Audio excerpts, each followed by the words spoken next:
দেশব্যাপী বৈষম্য বিরোধী আন্দোলনের অংশ হিসেবে কক্সবাজারের টেকনাফের নীলা স্টেশনে বিক্ষোভ মিছিলে ছাত্রদের সাথে সাধারণ মানুষের অংশগ্রহণ ছিল চোখে পড়ার মতো। ৩ আগস্ট শনিবার বিকেল ৩:৩০টার দিকে প্রায় ৪০-৫০ জন ছাত্র হঠাৎ একটি গণমিছিল লিখা ব্যানার নিয়ে নীলা বাস স্টেশনে মিছিলটি বের করে।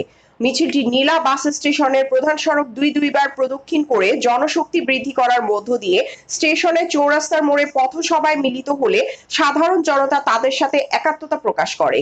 ফলে পথসভাটি জনসমুদ্রে রূপান্তরিত হয়। পরে নেতৃত্ব দানকারী একাধিক ছাত্র দেশের সার্বিক পরিস্থিতি তুলে ধরে বক্তব্য রাখেন এবং বলেন, এ বৈষম্য বিরোধী আন্দোলন কোনো রাজনৈতিক দলের এজেন্ডা বাস্তবায়নের আন্দোলন নয়, এটা সাধারণ ছাত্রদের বৈষম্য বিরোধী অধিকার আদায়ের আন্দোলন। যারা এই আন্দোলনে বাধা সৃষ্টি করবে আমরা তাদেরকে জীবনের বিনিময়ে হলেও প্রতিহত করে ছাড়বো ইনশাআল্লাহ। দেশব্যাপী এই আন্দোলন সফল না হওয়া পর্যন্ত আমরা ঘরে ফিরে যাব না। অভিভাবক, শিক্ষক এবং জনসাধারণকে তাদের এই আন্দোলনের সাথে যোগদানের আহ্বান জানান। প্রিয়াঙ্কা মল্লিক, আলোকিত টিভি, ঢাকা।